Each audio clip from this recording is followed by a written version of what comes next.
আসসালামু আলাইকুম।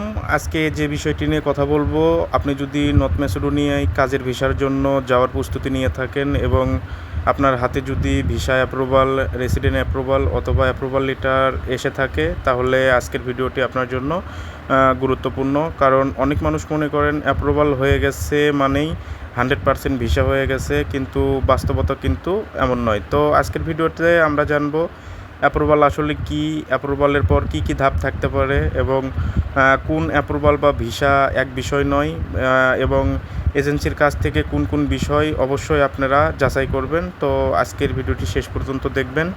তো প্রথমেই যে বিষয়টি নিয়ে কথা বলবো, অ্যাপ্রুভাল হাতে পাওয়া মানেই যে আপনার ভিসা চলে এসেছে এমনটা কিন্তু নয়।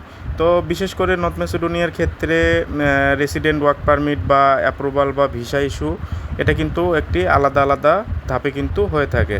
তাই কেউ যদি আপনাকে বলে যে অ্যাপ্রুভাল হয়ে গেছে, আপনার ভিসা 100% নিশ্চিত, তাহলে শুধু এই কথার উপরে নির্ভর করে টাকা দেওয়া বা চূড়ান্ত সিদ্ধান্ত নেওয়া কিন্তু আপনার জন্য ঠিক হবে না।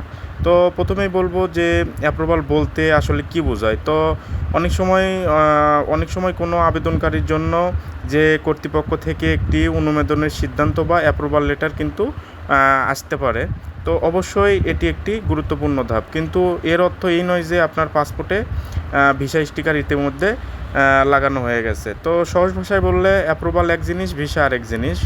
তো আপনাদের ক্ষেত্রে ঠিক কী অ্যাপ্রুভাল এসেছে সেটি কিন্তু আগে আপনাকে বুঝতে হবে।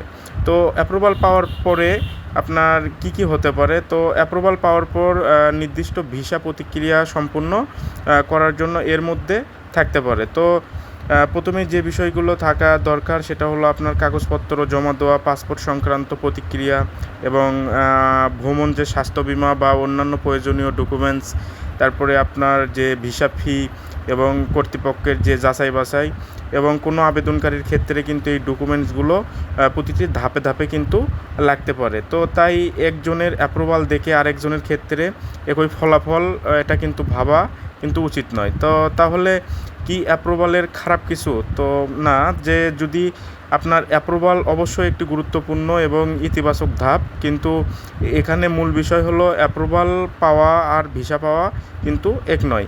এর পার্থক্য না বুঝেই অনেক এজেন্সিকে বড় মোটা অঙ্কের টাকা কিন্তু আপনারা অনেকেই বা আমরাও কিন্তু অনেকেই দিয়ে থাকি। তারপরে কোনো সমস্যা হলে আপনারা একটা বিপদের মধ্যে পড়ে যান। তো এজেন্সির ক্ষেত্রে কি কি আপনারা যাচাই করবেন। তো আপনি যদি কোনো এজেন্সির মাধ্যমে নর্থ ম্যাসেডোনিয়ায় যেতে চান, তাহলে কয়েকটি বিষয় কিন্তু আপনাকে অবশ্যই কিন্তু যাচাই করতে হবে। তো প্রথমত আপনার অ্যাপ্রুভালের কপি কিন্তু নিজে আগে আপনি দেখবেন। তো দ্বিতীয়ত যেখানে আপনার নাম, পাসপোর্টের তথ্য এবং কোম্পানি এবং নিয়োগকর্তার তথ্য এবং অন্যান্য গুরুত্বপূর্ণ সঠিক তথ্য আছে কি না, এটা কিন্তু আপনাকে আগে ভালোভাবে দেখতে হবে। তো তৃতীয়ত, যে এজেন্সি যদি আপনাকে বলে যে 100% ভিসা গ্যারান্টি, তাহলে জিজ্ঞাসা করুন যে 100% বলতে আসলে কি বোঝানো হচ্ছে।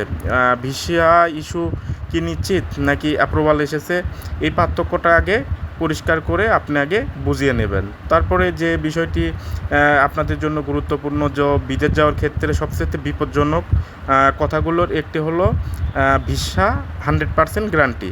তো কোনো সিদ্ধান্ত নেওয়ার আগে অবশ্যই লিখিত কাগজপত্র বা সরকারি তথ্য বা কর্তৃপক্ষের মাধ্যমে কিন্তু আপনাকে আগে যাচাই করতে হবে। তো শুধু ফেসবুক পোস্ট বা হোয়াটসঅ্যাপে মেসেজ এবং কারো মুখের কথার উপরে বিশ্বাস করে কিন্তু নির্ভর করবেন না, কারণ টাকা দেওয়ার পর সমস্যা হলে টাকা ফেরত পাওয়া কিন্তু অনেক সময় অনেক কঠিন হয়ে দাঁড়ায়। তো বর্তমানে বাংলাদেশে যে এজেন্সিগুলো ইউরোপ নিয়ে কাজ করে, এর মধ্যে কিন্তু ম্যাক্সিমাম এজেন্সি কিন্তু আপনার প্রায় বাটপার ধরলেই বলা যায়। তো বাংলাদেশ থেকে যারা নর্থ ম্যাসেডোনিয়াতে কাজের জন্য যাওয়ার ক্ষেত্রে অনেকেই কিন্তু বিভিন্ন এজেন্সি বা মাধ্যমে কিন্তু আপনারা ফাইল জমা দিয়ে থাকেন। তো এখানে আপনার সবচেয়ে বড় শক্তি হলো নিজের কাগজ সম্পর্কে নিজে জানা। তো আমরা অনেকেই আছি যে নর্থ ম্যাসেডোনিয়ার যে কী কী ধাপে ফাইল বের হয় বা কী কী ধাপে কাগজ বের হয়, এগুলো কিন্তু আমরা অনেকেই জানি না। তো এই সম্পর্কে আপনাদের আগে জানতে হবে। তো আপনি যদি না জানেন বা আপনার অ্যাপ্রুভাল কী, আপনার ভিসা কী, আপনার ওয়ার্ক পারমিট কী বা রেসিডেন্ট সম্পর্কিত ডকুমেন্টস কী, তাহলে কিন্তু অন্য কেউ খুব সহজেই আপনাকে ভুল তথ্য দিতে পারে। তো তো তাই টাকা দেওয়ার আগে অবশ্যই প্রশ্ন করুন, কাগজ দেখবেন এবং যাচাই করবেন। তো আরেকটি ভুল ধারণা হচ্ছে নর্থ ম্যাসেডোনিয়ার অ্যাপ্রুভাল হয়ে গেলে ইউরোপের কোনো দেশে কাজ করা যাবে কি না। তো এই প্রশ্নটা কিন্তু আমাকে অনেকেই করে থাকেন। তো এটিও কিন্তু ঠিক নয়। নর্থ ম্যাসেডোনিয়ার অনুমতি এবং অনুমতি স্বয়ংক্রিয়ভাবে অন্য ইউরোপের সেনজেন দেশের ওয়ার্ক পারমিট দিয়েই কিন্তু সেখানে আপনাকে যেতে হবে। আপনি নর্থ ম্যাসেডোনিয়াতে গিয়ে কিন্তু এই ওয়ার্ক পারমিট দিয়ে কিন্তু আপনি অন্য কোনো দেশে কিন্তু কাজ করতে পারবেন না। তো এবার আসি একটা গুরুত্বপূর্ণ প্রশ্ন যে অ্যাপ্রুভাল পাওয়ার পর আপনার করণীয় কী। তো অ্যাপ্রুভাল পাওয়ার পর তাড়াহুড়ো করে টাকা দেওয়ার আগে অবশ্যই যে 1 নাম্বার যে বিষয়টি আপনি মিলিয়ে নেবেন সেটা হলো অ্যাপ্রুভালের কপি কিন্তু আপনার এজেন্সি থেকে আগে নিতে হবে। তো 2 নাম্বার যে বিষয়টি এটি হলো আপনার যে এটি কোন কর্তৃপক্ষ দিয়েছে তা কিন্তু আপনাকে আগে যাচাই করতে হবে। আর 3 নাম্বার যে বিষয়টি যে আপনার ভিসা অ্যাপ্লিকেশনের পরবর্তী ধাপ কী তা কিন্তু আপনাকে অবশ্যই আগে জানতে হবে। এবং 4 নাম্বার যে বিষয়টি যে প্রয়োজনীয় ডকুমেন্টসের সম্পূর্ণ তালিকা কিন্তু আপনাকে নিতে হবে, যে আপনার কী কী ডকুমেন্টস দিয়ে আপনার অ্যাপ্রুভাল বা ভিসা নিয়ে আসলো সেই ডকুমেন্টসগুলো কিন্তু অবশ্যই আপনাকে আগে নিতে হবে। তো 5 নাম্বার মোট খরচ বা টাকা ফেরতের শর্ত কিন্তু আপনি এজেন্সির মাধ্যমে আগেই চুক্তি করবেন।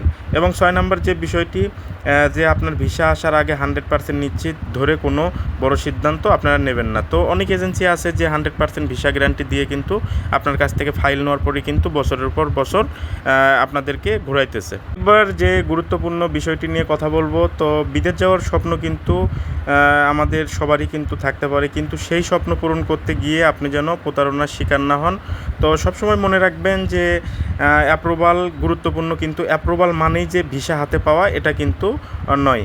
তো আপনার ভিসা কবে এবং কিভাবে ইস্যু হবে এটি কিন্তু সম্পূর্ণ নির্ভর করে আপনার যে কর্তৃপক্ষ বা যার মাধ্যমে আপনি যে কোম্পানির মাধ্যমে আপনি ভিসা করে নর্থ ম্যাসেডোনিয়াতে আসতে চাচ্ছেন, এটা কিন্তু সম্পূর্ণ নির্ভর করে তার উপর, এবং পরবর্তীতে এটা কিন্তু নির্ভর করে সে দেশের মিনিস্টারি বা ল যে আইন অনুযায়ী তাদের ওপরে কিন্তু সম্পূর্ণ নির্ভর করে। তো তাই আপনি কাগজপত্র আগে সর্বপ্রথম আগে আপনাকে যাচাই করতে হবে এবং সরকারি তথ্য দেখতে হবে যে আসলে নর্থ ম্যাসেডোনিয়াতে এখন কী পর্যায়ে কাজ হচ্ছে, কী কী ডকুমেন্টস লাগতেছে, এগুলো কিন্তু সম্পর্কে আপনাকে আগে জানতে হবে।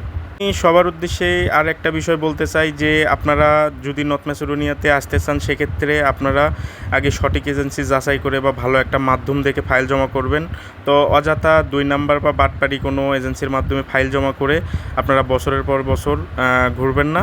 এতে আপনাদের দেখতে গেলে সময় নষ্ট এবং পরবর্তীতে অনেকেই কিন্তু অনেক টাকা পয়সা কিন্তু মার খেয়ে যান। তো যাই হোক, আজকের ভিডিওটি আমার এই পর্যন্তই। আর অনেকে আমি একটা বিষয় বলতে চাই যে আসলে ভিডিওগুলো করার উদ্দেশ্য আমার যে আপনাদের এখান থেকে যেন আপনারা কিছু শিখতে পারেন। তো অনেক ভাই ব্রাদার আছে যে তারা ভিডিওর কমেন্টে অনেক খারাপ মন্তব্য করেন। তো যদি ভাই আমার একটাই কথা, আপনি যদি আমার ভিডিও ভালো না লাগে আপনি দেখবেন না, আমার এতে কোনো আপত্তি নাই, কিন্তু কেউ বিশেষ করে কেউ খারাপ কোনো মন্তব্য করবেন না। তো আপনাদের আর যদি কোনো কিছু জানার থাকে বা বলার থাকে অবশ্যই আপনারা আমার কমেন্টে কমেন্ট করবেন। আমি ইনশাল্লাহ শত ব্যস্ততার মধ্যেও আপনাদের কমেন্টের রিপ্লাই দেওয়ার চেষ্টা করি। তো আজকের মতো সবাই ভালো থাকবেন, সবার জন্য শুভকামনা। আল্লাহ হাফেজ।